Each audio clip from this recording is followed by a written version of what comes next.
तू क्यों arrange marriage कर रही है? मेरी तरह लव मैरिज क्यों नहीं कर लेती? शादी के बाद तू कैसे घर संभालेगी? तू किसी को नहीं जानती होगी, वहाँ कोई तेरा साथ नहीं देगा। मुझे देख, मैं लव मैरिज कर रही हूँ। हाँ, मेरी सास थोड़ी मुझसे नाराज है, पर मेरा साथ देने के लिए मेरा पति तो है। ईशा, अब मैं क्या ही कर सकती हूँ, रिश्ता तय हो चुका है, अब तो मैं उसी से शादी करूंगी। मेरे माता पिता ने कुछ सोच समझ कर ही वो रिश्ता तय किया होगा। इतना बोलकर दोनों दोस्त सब्जी लेकर घर जाते हैं और बहुत जल्द उन दोनों की शादी एक ही मोहल्ले में हो जाती है। क्योंकि ईशा का ससुराल अमीर था, इसलिए उसका 2 मंजिल का मकान था, तो वहीं गरीब काव्या का छोटा सा घर था जिसमें एक कमरा और उसी में छोटा सा किचन था। शादी के बाद दोनों ही सहेलियों के एक साथ पहली रसोई होती है।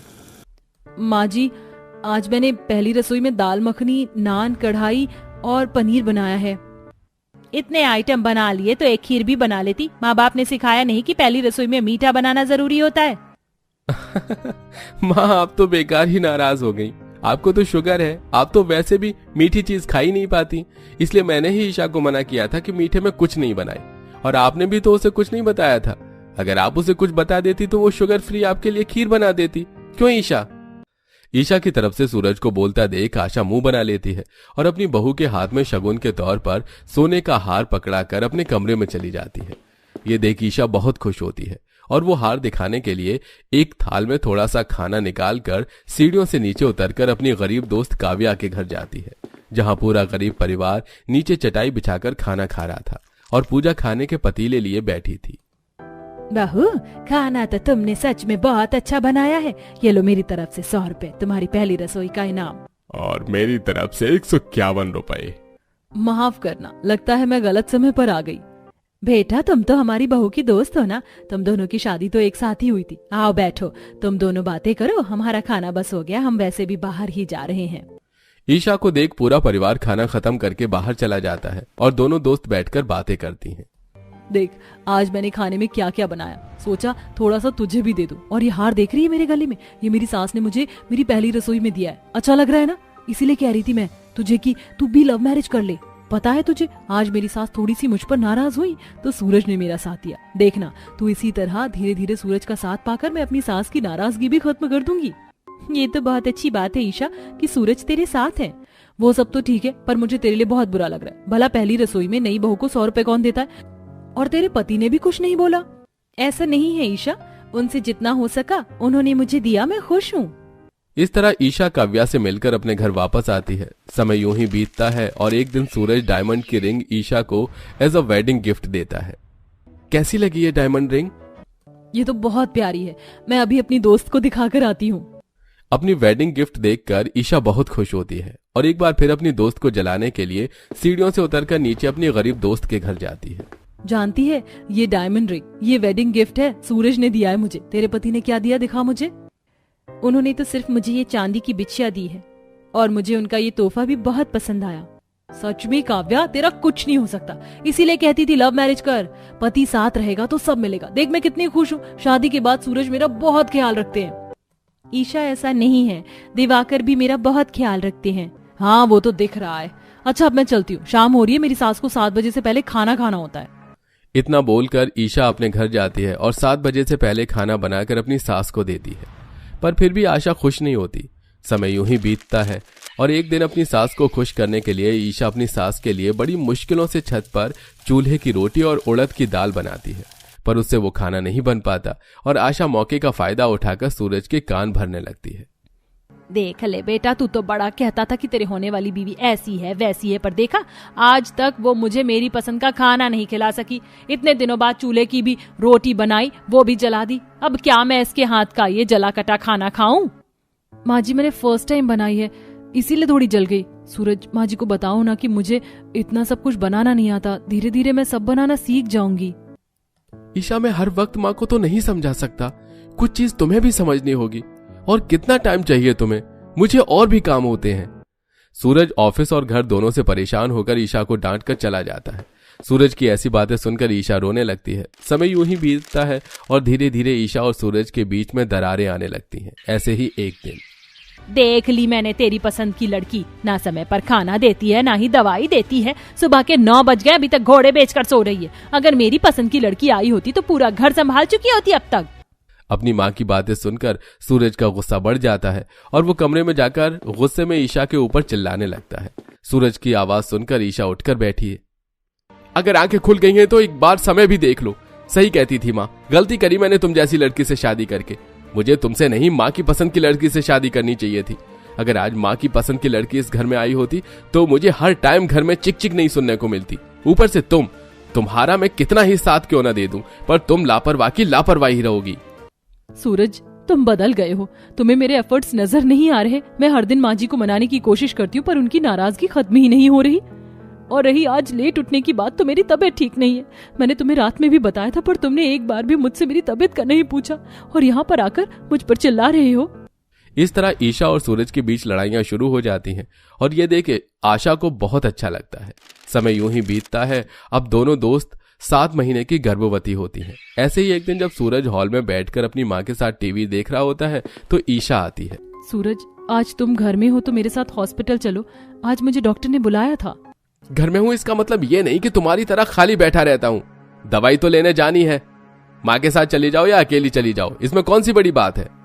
अरे बेटा, मुझे मत बोल इसके साथ कहीं जाने को। इसके नखरे ही खत्म नहीं होते और मैं तो खुद बीमार हूँ। सूरज और अपनी सास की बातें सुनकर ईशा अपनी रिपोर्ट लेकर खुद आराम से सीढ़ियां उतरती है और बाहर आती है तो लड़खड़ा जाती है और ये सब घर के बाहर खड़ी काव्या की नंद देख लेती है और वो जल्दी से जाकर ईशा का हाथ पकड़ लेती है और घर के बाहर खड़ी काव्या और शांति ईशा से कहती हैं, बेटा, तुम्हारा 7वां महीना लग चुका और तुम अकेली हॉस्पिटल जा रही हो। हाँ, वो माँ जी की तबीयत ठीक नहीं हो और सूरज जी थोड़ा ऑफिस का काम कर रहे हैं।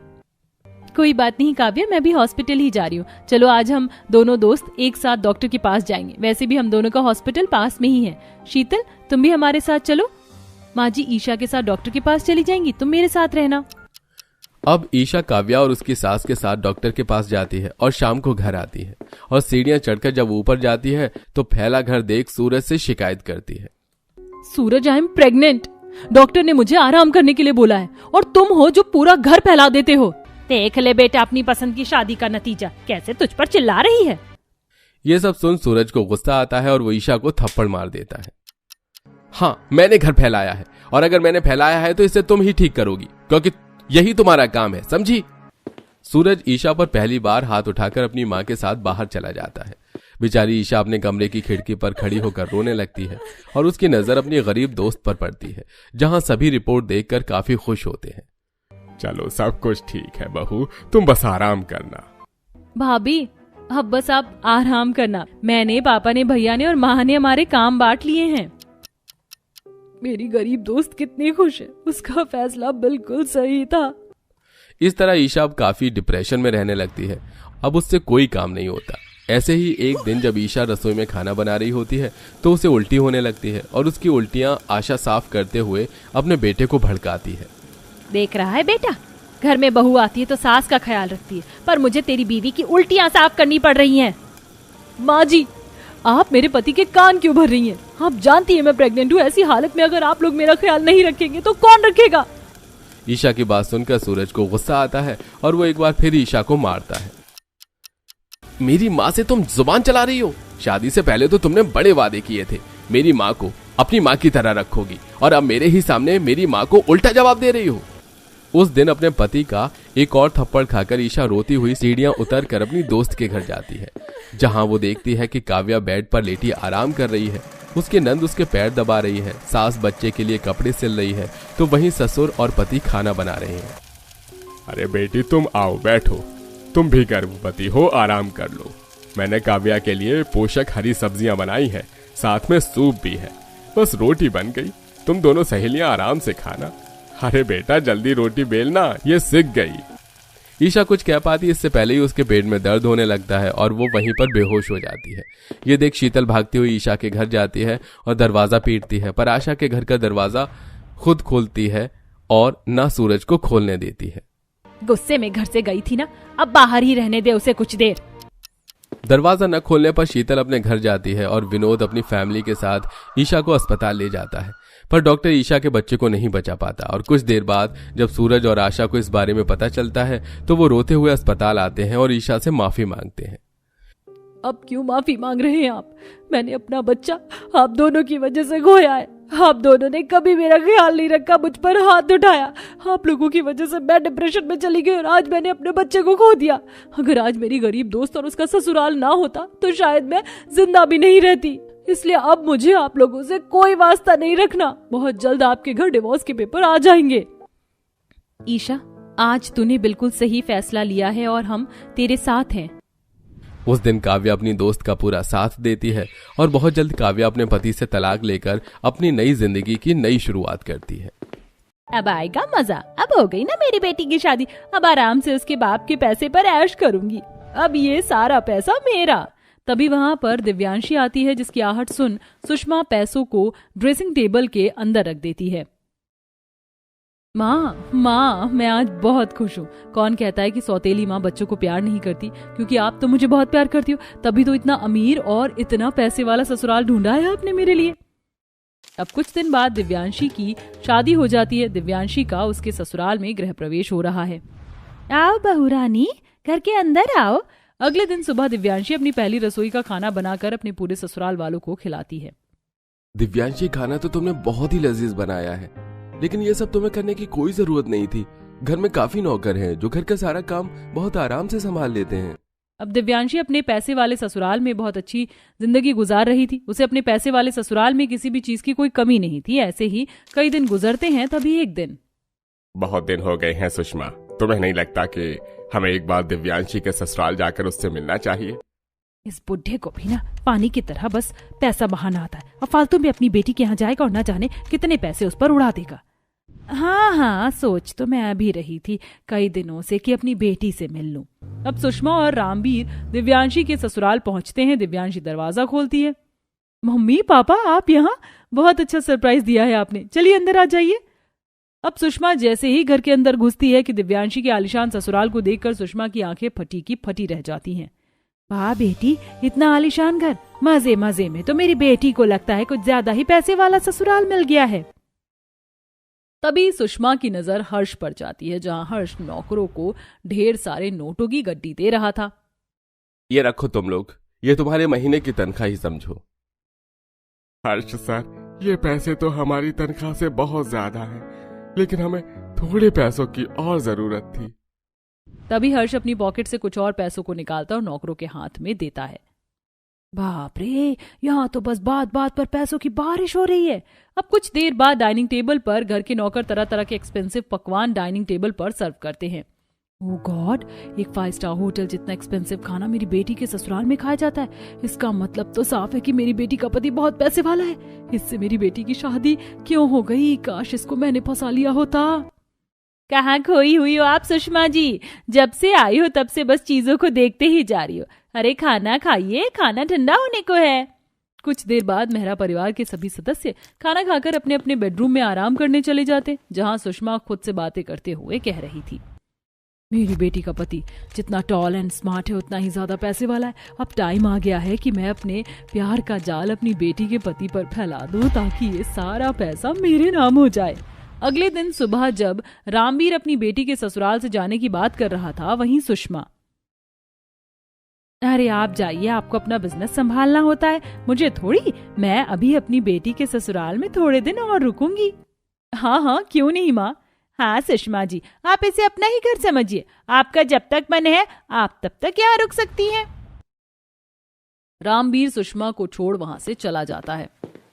दिव्यांशी, मैं क्या सोच रहा था कि तुम सासू माँ के साथ शॉपिंग मॉल चले जाओ। ये लो, ये कुछ 40-50 हजार रुपए और ये क्रेडिट कार्ड है, इससे तुम अनलिमिटेड शॉपिंग कर सकते हो। इतने सारे पैसे देखकर कहीं मैं पागल ना हो जाऊं। अरे वाह, ये तो बहुत ही अच्छा प्लान है दामाद जी। अब दिव्यांशी अपनी माँ के साथ मॉल में शॉपिंग करने जाती है और शाम को शॉपिंग करके घर लौटती है। अरे तुम लोग आ गए, ये देखो मैंने ये डायमंड का हार तुम्हारे और सासू माँ के लिए लिया है। बाप रे, डायमंड का हार, ये तो बहुत एक्सपेंसिव होगा ना दामाद जी? नहीं, ज्यादा एक्सपेंसिव तो नहीं है, बस यही 8-10 लाख का है।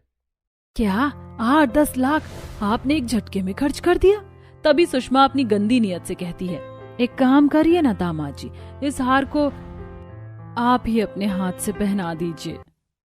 हर्ष हार को पहनाने लगता है। दिव्यांशी को थोड़ा अजीब फील होता है। तभी उस रात जब दिव्यांशी अपने पति के साथ अपने बेडरूम में सो रही होती है कि तभी सुषमा वहां पर शॉर्ट नाइटी पहनकर उसके कमरे में आती है। क्या हुआ माँ, आप यहाँ इस वक्त?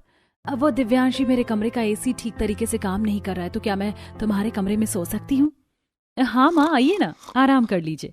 अब दिव्यांशी सुबह उठकर कमरे से बाहर चली जाती है, जिसका फायदा उठाते हुए सुषमा हर्ष के शरीर पर हाथ फेरने लगती है। तभी हर्ष नींद से उठ जाता है। उठ गए दामाद जी, और बताइए कैसी नींद आई आपको रात में? तभी हर्ष सुषमा को गले से लगाते हुए कहता है, और कब तक ऐसे ही डोरे डालती रहोगी सासू माँ? मैं जानता हूँ कि आप मेरे नजदीक आना चाहती हैं, लेकिन आप मुझे भी ये चीजें अच्छी लगने लगी हैं। आपका इस तरह मेरे नजदीक आना मुझे पागल कर देता है।